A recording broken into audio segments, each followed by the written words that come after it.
Hi friends, welcome to my channel Gita রকমারি। তো শুভ সন্ধ্যা বন্ধুরা। আর এই সন্ধ্যাতে ঝমঝম করে বৃষ্টি পড়ছে, আর আমি রান্নাঘরে রান্না করছি মটন কষা আর গরম গরম ভাত। এই বৃষ্টির সময় এমন খাবারটা কিন্তু খুব ভালো লাগে। যা গরম পড়েছে, এই গরমেতে আজকের স্বস্তির নিঃশ্বাস ফেলছে সবাই, কারণ ঝমঝম করে বৃষ্টি পড়ছে। এই দেখো, মটন কষার জন্য আলু ভেজে রেখে দিয়েছি, আর এখানে ভাতটাও হয়ে গেছে। আজকের কেন করছি হঠাৎ করেই মটন কষা, সেই গল্পটাই তোমাদের সামনে করতে এলাম।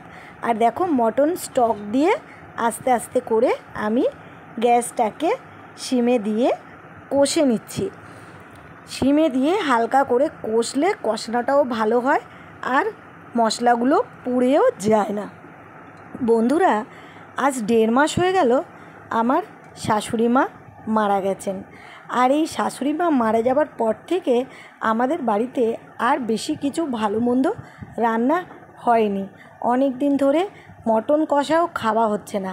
আর তার উপরে বাড়িতে একটা গিফট এসছে, সেটা হলো আমাদের নতুন টেবিল এসছে।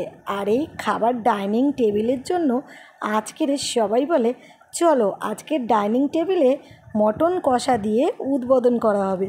মধ্যবিত্ত ঘরে বন্ধুরা একটা ডাইনিং টেবিল আসলেও আমাদের অনেক খুশি লাগে। বড় লোকেদের তো লাখো লাখো টাকার জিনিস আসলেও এত খুশি হয় না। আর আমরা মধ্যবিত্তরা কিছু কিছু ছোটোখাটো জিনিস দেখেও আমাদের ভীষণ খুশি লাগে।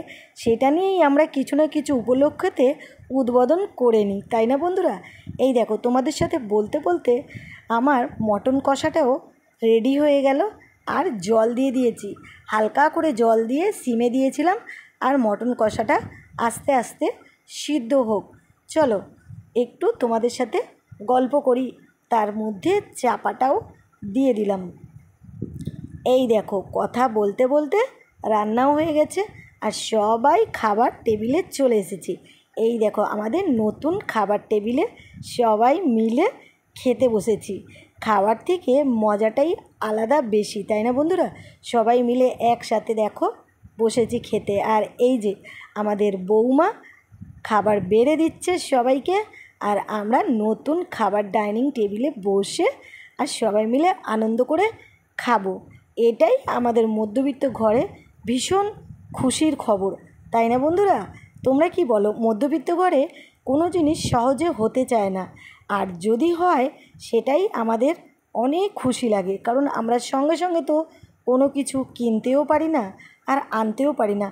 আশা করে যাই বছরের পর বছর, তারপরে কোনো দিন একদিন গিয়ে সেই আশা যদি পূর্ণ হয়, তখন ভীষণই খুশি লাগে। দেখো, সবাইয়ের ভাত বাড়া হয়ে গেছে, আর নিয়ে নিয়েছি সবাই মটন কষা।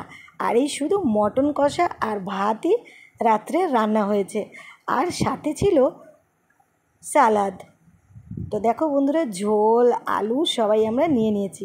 কারা কারা বন্ধুরা রাত্রে মটন কষা দিয়ে ভাত খেতে ভালোবাসো নাকি রুটি খেতে ভালোবাসো, আমাকে একটু কমেন্টে জানিও তো। আমার তো চিকেন বলো আর মাটন বলো, যে কোনোই হলেই আমার কিন্তু রুটি ভালো লাগে না, আমার কিন্তু ভাত দিয়ে খেতেই ভালো লাগে। আবার কেউ কেউ আছে রুটির সাথে মটন কষা বা চিকেন কষা খেতে পছন্দ করে। দেখো কত সুন্দর একদম লাল লাল মটন কষা হয়েছে না? আজকের আমি একটু কাঁচা লঙ্কা দিয়ে রান্না করেছি, কিন্তু একটু কালার মশলা দিয়ে দিয়েছি। আর কালার মশলা দেওয়ার জন্য কত সুন্দর রঙটা হয়েছে। আর মাটনটা না একদম রেয়াজি ছিল। রেয়াজি মাটন খেতেই তো বেশি ভালো লাগে, বলো? যে মাটনে একটু চর্বি থাকবে না, সেরকম মাটন খেয়ে কি পোষায় নাকি? অনেকে আছে বলে মাটন ফ্যাট ভালো না খাওয়া। কিন্তু দেখো বন্ধুরা, আমরা মধ্যবিত্ত ঘরের মানুষ, আমরা তো আর সপ্তাহে সপ্তাহে বা দুদিন একদিন ছাড়া ছাড়া মাটন কিনে খেতে পারি না।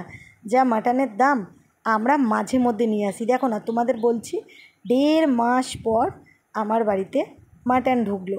তো সেই জন্য আমরা একটু রেয়াজি খাসি পছন্দ করি। দেখো, একদম রেয়াজি। তো এইভাবেই রাতটা ভালো কাটলো। সবাই তোমরা ভালো থেকো, আর ভিডিওটা ভালো লাগলে অবশ্যই লাইক কমেন্ট